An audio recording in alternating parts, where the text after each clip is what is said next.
श्री राधा कृष्ण भगवान की जय।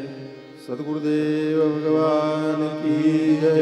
सच्चिदानंद भगवान की जय। सनातन धर्म की जय। श्री भावेश्वर महादेव की जय। श्री पीताम्बरा मैया की जय। श्री हनुमान जी महाराज की जय। पूज्य श्री स्वामी जी महाराज की जय। ओम नमः पार्वती पते हर हर महादेव।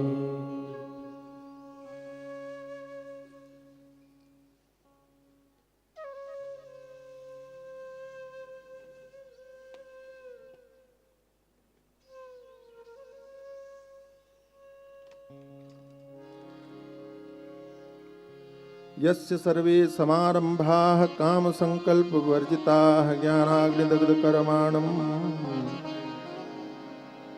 तमाहु पंडितं बुधाः न बुद्धिभेदं जनयेद अज्ञानां कर्म संगीता।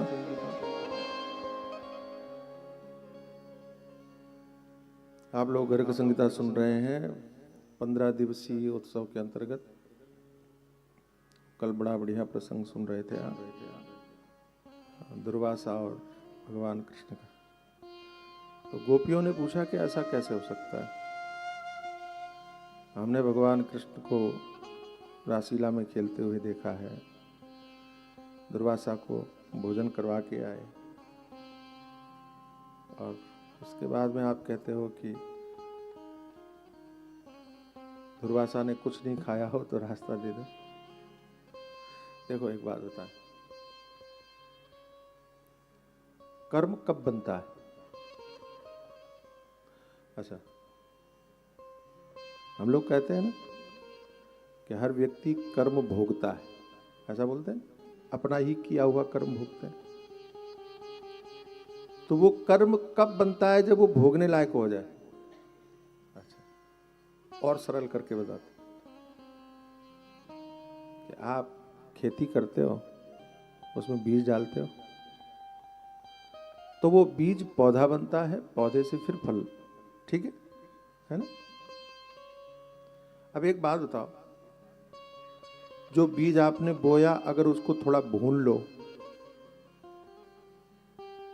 चना भून लो, समझ रहे हैं ना, और भूनने के बाद में फिर आप खेती में बो दो तो पैदा होगा। अच्छा, बीज तो वही है, लेकिन भून लिया गया तो उसका वो फल देने की क्षमता समाप्त हो गई। समझ में आया? ऐसे ही जीवन में जब तक अहंकार से युक्त कर्म करते हो, अहंकार से युक्त का मतलब है मैंने ये किया, मैं करता हूं। चलो इसको और सरल करते हैं, देखता कौन है? बोलो। आंखें देखती हैं कि कोई और देखता है? बोलो। अच्छा ठीक है, मैं पूछूं तो बोलना, देखो तभी आनंद आएगा बोलना। अब तो एक दिन और झेलना है बस।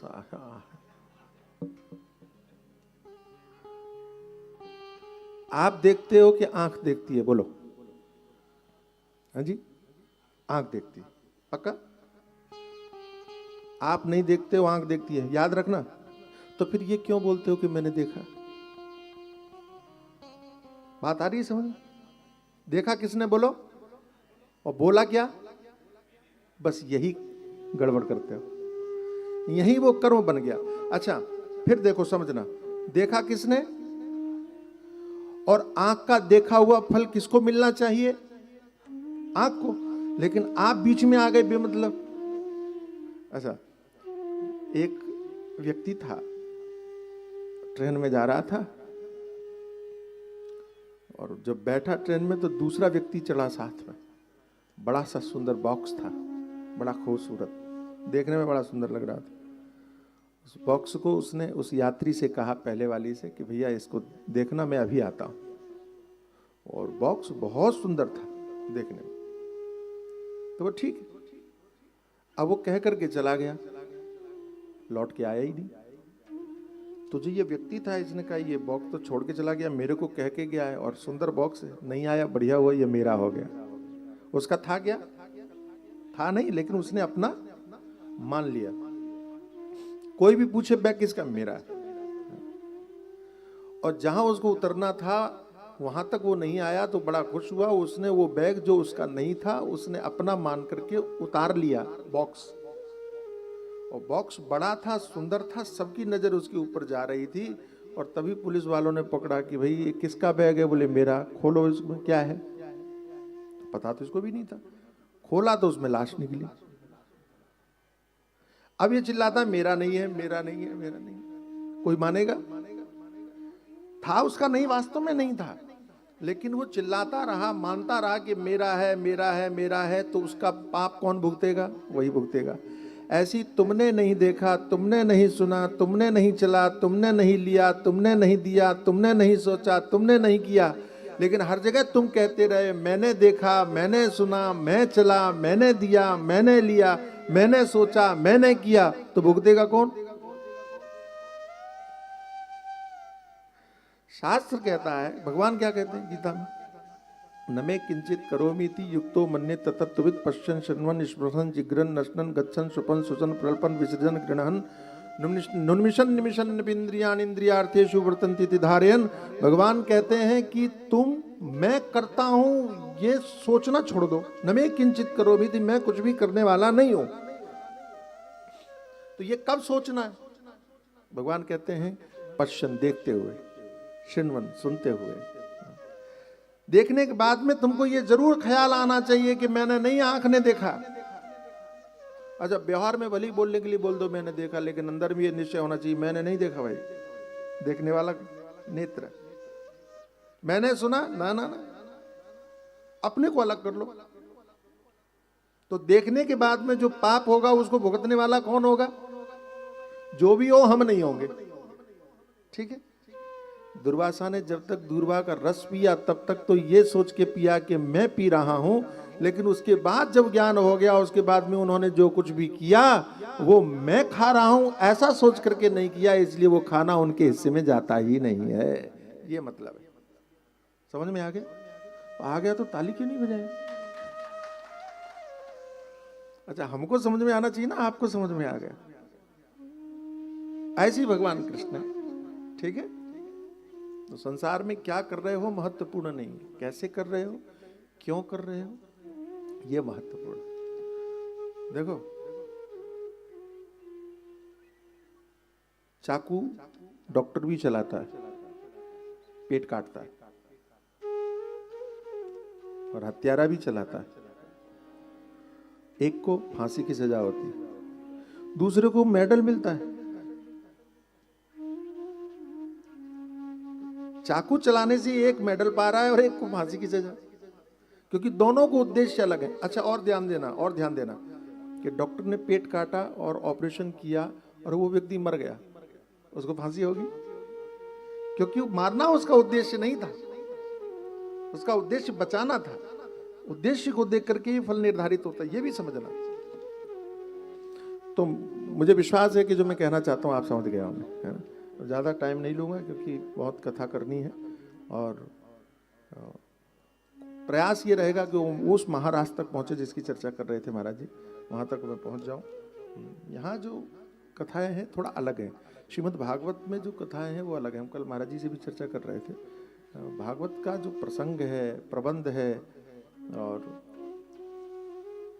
जो क्रम है वो बांध करके चलता है, बड़ा आनंद आता है। गर्ग संहिता में भी बहुत अच्छी अच्छी नई नई कथाएं हैं, लेकिन क्रम वो नहीं है, इसलिए थोड़ा अटपटा लगता है, पहली बार सुनने में ज्यादा अटपटा लगेगा। भगवान की उस रासलीला में अनेक गोपियां थी, अनेक, ये हम पहले भी चर्चा कर चुके हैं। तो ऋषि रूपी गोपियां थी, ऋषि भी तो आई। तो वो ऋषि रूपी गोपियां कहां आई? बोले एक देश था, उसका नाम था वंग देश, जिसको बंगाल बोलते हैं, वंग देश। यहां एक राजा थे, उनका नाम था मंगल। नहीं, ये गोप थे, राजा नहीं, गोप थे, महामनस्वी गोप था ये, बहुत बढ़िया व्यक्ति। और 9 लाख गाय उनका स्वामी था। भार्या 5 सहस्राणि बभूवस्तस्य मैथिलम, 5000 रानियां थी उसको। देखो भगवान की लीला है, सब अद्भुत है, ऐसा सोचना। कथाएं ऐसी ऐसी आती हैं। भागवत में एक कथा आती है कि एक राजा हुआ, उसका नाम था चित्रकेतु, नाम सुना होगा। उसको पत्नियां कितनी थी, दिमाग घूम जाएगा आपको। तस्य भार्या सहस्राणाम सहस्राणी दशा भवन। अच्छा, 1000 का 1000 से गुणा करो तो कितना होता है? मैं गणित में कमजोर हूं, तुम लोग लगाओ दिमाग। 1000 से 1000 का गुणा करो। अच्छा, ऐसे समझ में नहीं आएगा, आएगा कि नहीं आएगा? नहीं आएगा। 1000 से 1000 का गुणा करो तो समझ में आएगा ना। 10 लाख हो, ठीक है।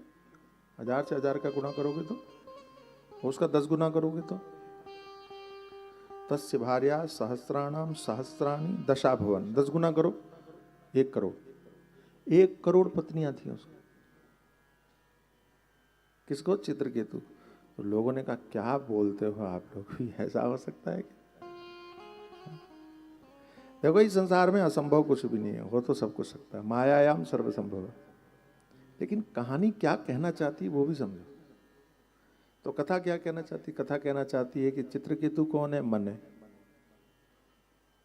रानियां कौन है? मन की वृत्तियां हैं। तो मन कितनी वृत्तियां पैदा करता है? अरे बाप रे बाप, हजारों लाखों करोड़ों। अच्छा, कहानी क्या कहती है कि चित्रकेतु को एक भी संतान नहीं थी। तुम्हारी वृत्तियों को एक भी विवेक नहीं है, विवेक वाली वृत्ति नहीं है, विवेक रहित है। तो किसी भी कथा की, कल महाराज जी कह रहे थे, संगति बिठाना चाहिए। हर कथा की संगति है, लेकिन उतना टाइम भी होना चाहिए सुनाने की। ऐसी समझो। तो उस गोप की कितनी पत्नियां थी? 5000। संतान नहीं थी, लेकिन कुछ ऐसा योग बना कि रामचंद्र जी को देख करके दंडकारण्य के जो ऋषि मुनि थे वो उसके वहां कन्या बनकर के पैदा हुए, और अनेकों हजारों कन्याओं के रूप में प्रकट हो गए। समय आने पर उसकी धन संपत्ति लोगों ने लूट लिया, बचा कुछ नहीं। अब ये सोचने लगा कि मैं इन कन्याओं का विवाह कहां करूंगा, कहां जाऊंगा, कैसे विवाह होगा। तो मथुरा मंडल से एक गोप आया, उसका नाम था जय। उसने नंद का वैभव सुनाया। वैभव सुनकर के ये गया और भगवान से निवेदन किया कि ये 5000 अपनी पत्नियों की जो कन्याएं थीं, उन सब कन्याओं को भगवान के नंद बाबा के यहाँ सेवा में समर्पित कर दिया। तो गाय देखती हैं, क्योंकि नंद बाबा के यहाँ तो बहुत सारी गाय थी, सेवा करने लगी। लेकिन जैसे ही भगवान को देखा तो उनको अपने पूर्व संस्कार सब याद आ गए ऋषि के रूप में। भगवान को स्मरण करवाया। भगवान ने कहा कि बस समय आने वाला है, हम तुम्हारे संकल्प को पूरा करेंगे महाराज के माध्यम से। ये ऋषि वाली गोपियां थी। फिर मैथिली रूप गोपियां जो थी मिथिला की, जब भगवान विवाह करने गए राम जी, उस समय पर जो मिथिला की नारियों ने भगवान को पति के रूप में माना था, ये ही वो नारियां थी जिनका भगवान ने चीरहरण किया। चीरहरण वाली जो भागवत में कथा आती वो इन्हीं की है ना। मदर्थम तच्च सफलम भविष्यति न संशय, भगवान ने इनके ऊपर भी किया। कई लोग कहते हैं चीरहरण भगवान ने क्यों किया। अरे देखो, भगवान की बात पुनः याद रखना, जन्म कर्म च में दिव्यम, भगवान के जन्म भी दिव्य है, भगवान के कर्म भी दिव्य है। इसलिए बेमतलब की बात, अपनी जो दोष बुद्धि है वो भगवान के ऊपर थोपना नहीं चाहिए। तो भैया चीरहरण क्या है? अरे सीधी सीधी सी बात है। चीर का मतलब होता है वस्त्र, कपड़ा, आवरण, और आवरण क्या है? उसी ने परमात्मा को ढक रखा है ना, वही आवरण तो पड़ा हुआ है। तो भगवान, यहाँ शास्त्र कहते हैं कि वो आवरण ज्ञान से दूर होता है, लेकिन भगवान कहते हैं कि अगर आप पूरी तरह से मेरे प्रति समर्पित हो जाओ तो उस अज्ञान के आवरण को हटाने के लिए आपको परिश्रम नहीं करना पड़ता, हम उसको हटा के लेके चले जाते हैं। ये चीरहरण की सीधी सी बात है और ऐसा ही समझना चाहिए, ठीक है। दूसरी बात यह है कि जिन ऋषियों ने, कि जिन मुनियों ने, कि जिन स्त्रियों ने दुनिया भर की तपस्या करके भगवान को प्राप्त किया, तो भगवान का पूरा अधिकार बनता है कि उनके साथ में कैसे खिलवाड़ करें। हम क्यों उसके झंझट में पड़े? उनकी दोष बुद्धि को लेकर के हमें कुछ प्राप्त होने वाला नहीं, इसलिए व्यर्थ की बातें छोड़ना चाहिए। खैर, और अयोध्या की जो स्त्रियां थीं वो भी भगवान के यहाँ कैसे प्राप्त हुई? तो बोले वो स्त्री के रूप में प्रकट हो गई, गोपियों के रूप में प्रकट हो गई। उनकी स्थिति तो और भी विलक्षण थी। विलक्षण क्या थी? दही बेचने के लिए जाती, लेकिन भगवान कृष्ण के प्रेम से इतनी ओतप्रोत थी, इतनी ओतप्रोत थी, दधि विक्रयार्थम यान्त्यस्ताः कृष्ण कृष्णेति चाब्रुवन, कि बोलना चाहिए दही ले लो, दही ले लो, बोलना ये चाहिए। बोल क्या रही है? कृष्ण ले लो, कृष्ण ले लो। ऐसा भगवान की लीला में, भगवान के नाम में, भगवान में इतनी मोहित थी कि संसार के सामान्य व्यवहार में भी उनके मुंह से सदैव कृष्ण ही निकलता। चैतन्य महाप्रभु के पास में एक महात्मा गया और उसने कहा कि महाराज, आपका एक शिष्य है और वो लघुशंका करता है तब भी भगवान का नाम जप करता है। तो महाप्रभु को बड़ा विचित्र लगा। महाप्रभु ने बुलाया कि तुम लघुशंका के समय पर भी और भगवान का नाम जप करते हो? बोले हाँ महाराज। ऐसा मत करो, उस समय पर नहीं करना चाहिए, शुद्ध अवस्था में, पवित्र अवस्था में भगवान का स्मरण करना चाहिए। ठीक है महाराज। 3-4 दिन के बाद में वो शिकायत करने वाला महात्मा फिर आया। बोले महाराज, वो आपका जो शिष्य था ना, वो जो लघुशंका के समय जप करता था? बोले हाँ। बोले अब वो जीभ पकड़ करके और फिर लघुशंका करता है। तो महाप्रभु ने उसको बुलाया कि तुम जीभ पकड़ करके लघुशंका करते हो? बोले हाँ महाराज। क्यों? बोले आपने कहा है कि नाम जप नहीं होना चाहिए उस समय पर, और मेरा अभ्यास ऐसा हो गया कि लघुशंका के समय पर वो अपने आप चलता है, तो मैं जीभ पकड़ के बैठता हूँ ताकि भगवान का नाम न निकले। महाप्रभु ने जब सुना, भावुक हो गए और उन्होंने कहा बेटा, तुम्हारे ऊपर कोई नियम नहीं है, तुम कहीं पर भी जप कर सकते हो। ये हाल था इन गोपियों का। ये किसी अवस्था में कहीं भी रहें और उनके मुंह से कृष्ण ही निकल रहा है, कृष्ण ले लो, कृष्ण ले लो। ऐसी ऐसी लीलाएं। योगेन सांख्येन शुभेन कर्मणा न्याया वैशिष्ट तत्त्ववित्तमयि यत् प्राप्यते तच्च पदम विदेहराट संप्राप्यते केवल भक्ति भावतः। सांख्य योग, योग कर्म, इनके द्वारा जो पद प्राप्त करते हैं ना, भगवान कहते हैं वो सब कुछ केवल भक्ति भाव से प्राप्त हो जाता है। आपको बहुत ज्यादा नाटक नौटंकी करने की आवश्यकता नहीं है। केवल आप भक्त हो जाओ, वो सारी चीजें भगवान अपने आप ही प्रदान कर देते हैं। आपको जितना परिश्रम दूसरी अन्य सिद्धियों को प्राप्त करने के लिए करना पड़ता है, भगवत भक्ति सहज भाव में वो सारी सिद्धियों को प्रदान कर देती है। तो क्यों नहीं सीधा सरल रास्ता हम अपनाते भगवान की भक्ति वाला। ऐसे अयोध्या वासिनी जो गोपियां थी, उनके विषय में भी कथा कही, और अनेक जितनी भी स्त्रियां थी उन सब की कथा का उल्लेख गर्गाचार्य जी ने यहाँ किया है। यज्ञ सीता स्वरूप जो यज्ञ में जो बनी थी, सोने की जो सीता थी, वो कैसे गोपियां बनी और कहाँ थी, उन्होंने क्या किया, उनके भाव का भी सुंदर निरूपण गर्गाचार्य जी ने किया। और उन गोपियों में केवल बढ़िया बढ़िया गोपियां, ऐसा नहीं कि ऊंची जाति वाली गोपियां कि अच्छी गोपियां, ऐसी नहीं। यहाँ गर्गाचार्य जी कहते हैं पुलिंद का नाम गोपी नाम करशे वर्णनम सतः। कोल भील जो थे ना, आदिवासी क्षेत्र में रहने वाले जो थे, भगवान की गोपियां वो लोग भी बने, यानी आप लोग भी बने हैं भगवान की उस गोपी रास मंडल के क्षेत्र में। आपको भी वही स्थान प्राप्त है। ये तो सौभाग्य, आपको गौरव होना चाहिए। और आपको कहना चाहिए कि गर्ग संहिता में ऐसा उल्लेख है। पूज्य महाराज जी ने आज बहुत बढ़िया दिन आपको बुलाया है ये साड़ी पहन करके कि आज आपको रास करना है, क्योंकि उस रास मंडली में आदिवासियों की यहाँ की स्त्रियां जो थी वो भी गोपियों के रूप में भगवान के साथ में नृत्य में सम्मिलित थी। इससे बड़ा सौभाग्य क्या हो सकता है। पुलिंद का नाम गोपी नाम करिष्ये वर्णनता, उनका भी उल्लेख किया। और अनेकानेक उल्लेख करने के बाद एक वर्णन और आता है, और वो वर्णन क्या पता है। श्री राधा जी और सारी गोपियां इकट्ठी हो गई। तो रासलीला की जब तैयारी चल रही थी तो श्री राधा जी ने कहा कि अभी तो होली का समय, अभी अभी होली गई है। और यहाँ पर भी लिखा है गर्ग संहिता कि अभी होली का समय, थोड़ा सा पहले वसंत उत्सव आ रहा है, तो हम लोगों को होली खेलनी चाहिए। तो श्री राधा जी के साथ और भगवान श्री कृष्ण आदि सभी गोपियों ने बहुत बढ़िया होली खेली। मैं चाहता हूं कि होली का गीत गाएंगे आप। दो तरह के गीत हैं हमारे पास में। एक गीत है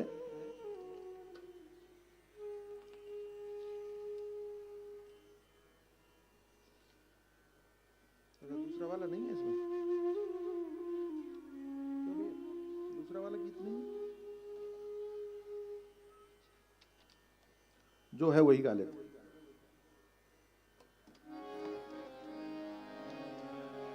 कृष्णचंद्र भगवान की सकल ब्रज धूम मची हारे, सकल ब्रज धूम मची हारे, सकल ब्रज धूम मची हारे, सकल ब्रज धूम मची हारे, सकल ब्रज धूम मची हारे, सकल ब्रज धूम मची हारे, सकल ब्रज खेले श्याम होरी गिरधारी बनवारी, खेले श्याम होरी गिरधारी बनवारी, खेले श्याम होरी गिरधारी बनवारी, खेले श्याम होरी गिरधारी बनवारी, विपिन बिहारी मुरारी बनवारी, विपिन बिहारी मुरारी बनवारी, सकल ब्रज धूम मची हारे, सकल ब्रज धूम मची हारे, सकल ब्रज धूम।